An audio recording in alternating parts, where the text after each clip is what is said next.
all so much for coming tonight. This event is going to affect so many people's lives, more than you can even imagine. We really especially want to thank the Zachariah Center for being here, which, if you don't know, helps cater to women and men who have had a history of sexual abuse. So it's an amazing cause. I cannot begin to tell you how many people I know who have needed their facilities and their resources and used them. So thank you all for donating to that. The PADS program as well, there's a representation here tonight from PADS. They help the homeless community in Chicago, in Lake County, just all over the place. They help with food pantries. St. Vincent de Paul has incredible resources, not just for the homeless, but anyone who might be struggling in their day-to-day life. And you, thank you for being here and for donating, whether you gave something to St. Vincent de Paul, whether you gave a clothing item, or whether you entered the raffle. Just thank you for everything that you have done tonight. St. Vincent de Paul helped us so much when we were struggling to get money for to pay the electric bill, to keep the heat on in the dead of winter. Chicago winters are cold and they are frightening, and if you don't know whether or not you are going to be able to be in a warm room, they are scary. And it's not something, it is not a worry that I wish on any of you. But St. Vincent de Paul helped us kind of shift our funds to those necessities with their food pantry. They helped us. Jim and Holly, who are here, who represent St. Vincent de Paul, they helped us sort out our finances and help prioritize with lots of that. They were there supporting us, not just financially, but emotionally. With your friendship, with the relationships that you have bestowed upon us when we have lost everything, you were there for us. And we are going to give as much as we can back to you. Hello, I'm Rick Robbins. I'm co-hosting this event with my dear friend Sandy. And before I even start, Sandy, come up.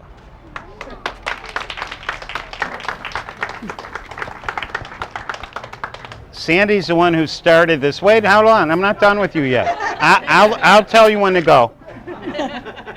You just look pretty. Sandy posted something to her Facebook page maybe about a month ago that she wanted to collect blankets and winter clothing that she would personally distribute to homeless people, I guess on the near west side, where many of them are. Sandy's been doing this for years, by the way. And it's the first time. I've only been doing Facebook for less than a year. So once I connected to Sandy and I saw that, I've always had a passion for homeless people. And in a minute, you'll hear great detail about why. But when I saw that Sandy was collecting blankets and warm items for homeless people, I called her and I said, Sandy, what would it look like if instead of you going around in people's houses, what if we had an event somewhere? And this thing has been like a runaway train. It's not even 30 days. No. Sandy is a dream partner come true. You hear about all kinds of stories about people who are volunteering, that this one doesn't do that. And Sandy knew exactly what she needed to do. I knew exactly what I needed to do. We're a great team. We talked yesterday for the first time in a week because we trust each other, and I couldn't ask for a better partner. You just fell down out of the sky, so I love you. Yeah, love you too. I'm calling this homelessness. It can happen to anybody, and it can happen to any of you. Before I even start with my story, I just want to give you a quote from Proverbs 31. Speak up for those who cannot speak for themselves, for the rights of all who are destitute. Speak up and judge fairly. Defend the rights of the poor and the needy. Okay, so I'm supposed to make a joke here. This is not a joking matter. Everybody who knows me knows that I'm a joker, and then some. I have no jokes tonight, folks. This is serious stuff, and it's just very serious. So I'm going to start by giving you a quote from the U.S. Census Bureau. U.S. Census Bureau states that a person without a permanent address is considered a homeless person. I'm going to list 3 types of homeless people. Most of you are familiar with one type, and it's a stereotype. This is the homeless person that you see in the streets of Chicago, off the viaducts of 94, with signs that say, I'm homeless, can you help me? These are the people we see under the viaduct in Chicago under Diversey and Fullerton. that they have shopping carts. Some of the lucky ones have shopping carts. The other ones don't. Some of the other people sleep from shelter to shelter. And in case you didn't know it, folks, when you sleep in an overnight shelter in Chicago, you are told you must sleep with your shoes and socks on or they will not be there in the morning. Can any of you relate to this, living in your homes here? It's pretty... Or they won't be there they won't be there in the morning because somebody else will take them. And they will take anything else that you have that's not attached to your body. And even some of those things they want. So the first type of homeless person is the person that we see walking around the streets of Chicago. The second type, gets kind of interesting, is what we find in Lake County. This may be new information to most of you. The average homeless person in Lake County is employed, very often works at a fast food place like Burger King or McDonald's for minimum wage. They often work 50 hours a week. They have cars, which may surprise all of you as well. But the cars are usually about 15 years old. They don't have insurance, not even liability insurance. And the reason why they have the cars is, of course, to get to work, but also to sleep in, because sometimes there's just nothing available, no place available for them. Sometimes they run their heat. Sometimes they just try to put a bunch of coats on them, and it's not a very pretty scene. Most of them hide out where you can't see them on side streets in the suburbs of Lake County. And then there's a third type, which most of you probably never even gave a second thought of, but you will by the time we're done. And that is Marnie and me. We are the people that probably, you would say, fall between the cracks. So my story actually goes back to around 1992, and I'll explain why I'm going back that far. I have a long history in my life of every time I've ever judged somebody or something that God has had me walk in those shoes. There's a Wendy's on Diversey and the Kennedy. And I'm in line, I think it was like January or something, and it's probably around 1990. And I'm in line in the drive-thru, minding my own business, picking out whatever food I could pig out on, and a guy raps on my window. And I look at him, he goes, "Can you give me $1 for food?" And I shook my head, and I drove on through the fast food line. And something happened to me as I'm sitting in the parking lot eating my quarter pounder or whatever it is at Wendy's. I felt really, really terrible. I felt, every time I took a bite of my food, I felt really, really inhumane. So I decided to stop what I was doing and go find that person, and guess what? They were gone. And it stayed with me a long time, folks. In 1992, I think the end of that year, the PADS program in Lake County was looking for people to get involved with their overnight shelters. And I signed up for the one at St. Andrew's Church in Mundelein. I became an overnight shift manager. And I want to stress overnight for a reason. The overnight shift in the PADS program is 2 to 6. And even though I felt compassion because of that person that I blew off at Wendy's, I deliberately worked the 2 to 6 shift so I wouldn't have to get near them.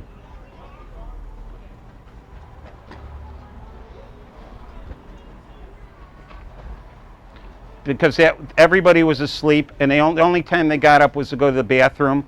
The only interruptions that we had were the police trying to drop someone off in the middle of the night. And remember, I was saying that every time I've judged somebody, I've had to walk in their shoes, never dreaming, being a shift manager at PADS, that I would end up someday being homeless. I spent 43 years as a sales professional. My career was divided up pretty evenly between being a pharmaceutical sales rep and selling natural products in health food stores such as herbs and vitamins. In 2012, after working 3 years for one of these herbal supplement companies, I got a call from a national sales manager and marketing manager saying that it's not working out, we need to let you go. By this point in my life, in the vitamin and herbal health food market, I developed a reputation from a previous company where I built up their sales from next to nothing, and this new company was very quick to latch on to me, and I became very arrogant. And God has a way of dealing with people who become arrogant, and boy did he sure deal with me. When I got let go from this particular company, I thought, well, everybody knows me, they know what I've done. I should get a job in a week, a month. The months turned into years, and now it's 2.5 years and I'm still unemployed. I had some money socked away. I was getting unemployment for whatever that would pay, the bills that would pay.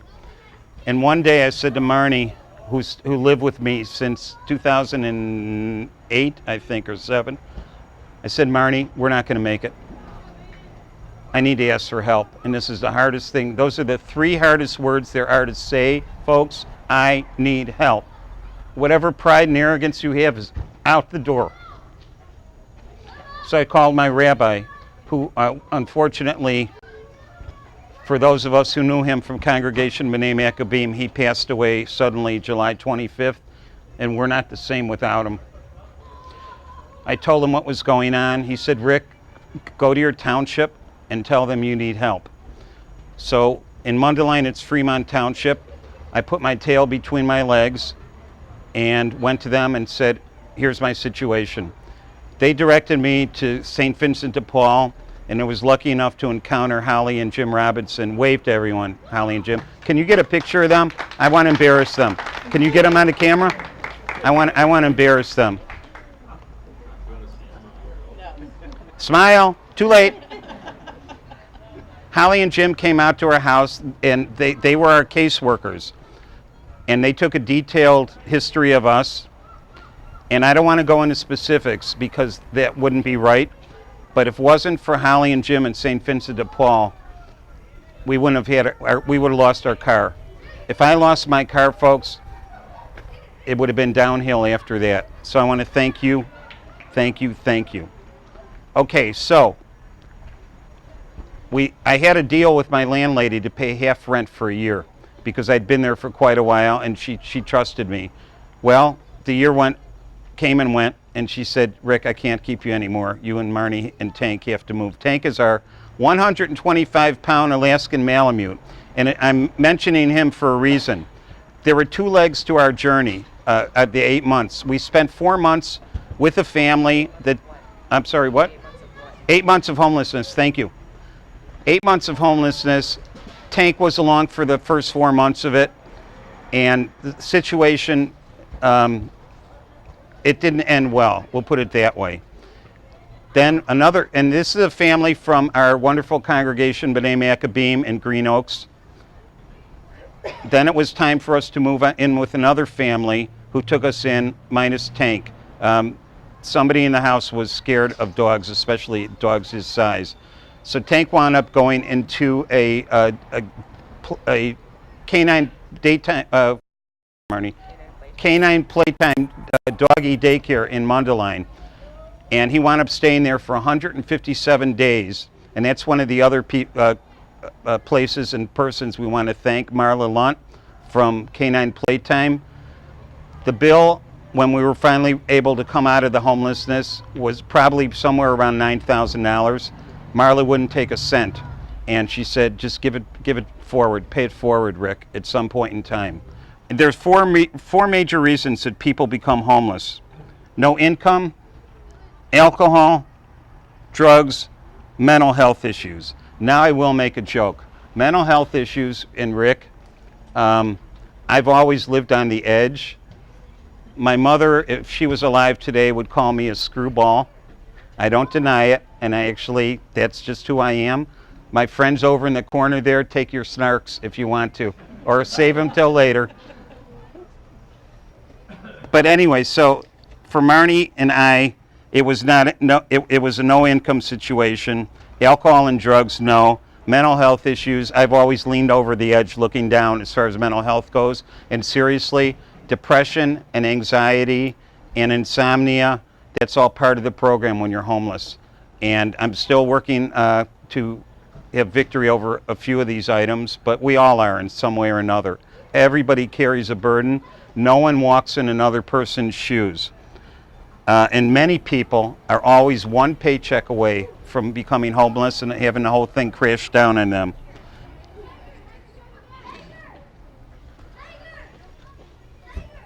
At about 7 months into our homeless odyssey, or actually 6 months, there's some good news that comes along with being homeless, and Marnie got all the good news. Because of her 4.0 grade point average at North Park University, which she had to stop going to help support us, and because of us being homeless, Marnie got a full ride scholarship to Northern Illinois University.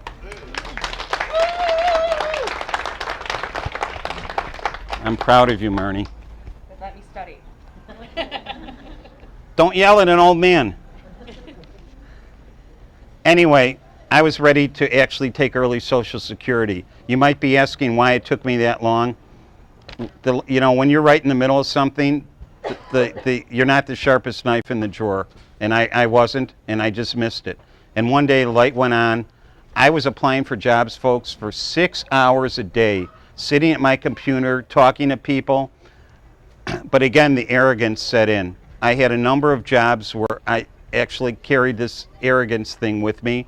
I got brought out to California to interview for one company, and I still didn't realize that I had this arrogance, even though I was still homeless. And they didn't even answer a thank you for interviewing with me the next day. So it just got to be where it beats you up. It beats you up. I'm known as an entrepreneur by many people.